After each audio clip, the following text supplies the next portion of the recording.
Hey everybody, it's Jim Eichenhofer with your pregame report from Indianapolis before tonight's game between the Pelicans and the Pacers.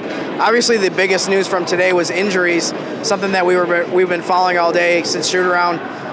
Brandon Ingram is not going to play tonight. He's out. Zion Williamson is a game-time decision, so we're going to have to wait and see which way that goes. He didn't do a lot during shoot-around, so not sure whether he's going to be on the court or not tonight. Obviously, there'll be a lot of disappointed people in this arena if he's not able to play.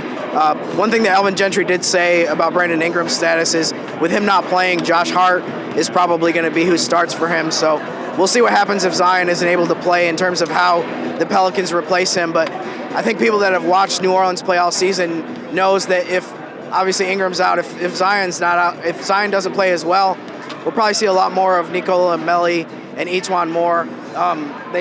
I think one of the best examples all season of the Pelicans able to step up when some of their main guys were out and some of their key scorers was a game a few weeks ago in Detroit when Melli had his career and season high in scoring, and E'Twaun Moore also had a big game. He had 16 points. Melli had 20. So Melli seems like he's benefited a lot when Zion has played lately. So either way, if Zion plays, it's been really good for Melli.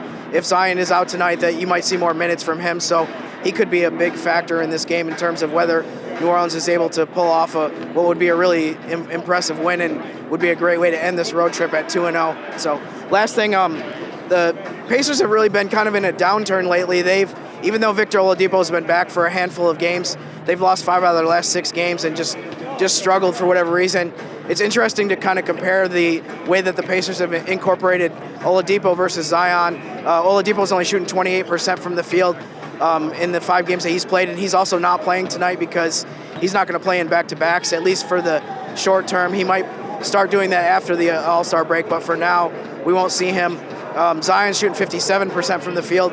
I think part of it you could factor into, obviously, Zion's getting a lot of shots closer to the basket, and his efficiency in college was sky high, so it's been a little bit easier for him to kind of adapt and get incorporated into the lineup, whereas Oladipo was out for pretty much a year. So, I mean, that's a tough situation to come back in the middle of the season, 40-ish games into the year. So probably we might not see either of those guys. We're definitely not going to see Oladipo, and we might not see Zion as well. But this is an opportunity for New Orleans, as has been the case many times this year, for several other guys to get more of an opportunity, not only to play more minutes, but also get more shots and see if they can be productive. So those are some of the things to watch.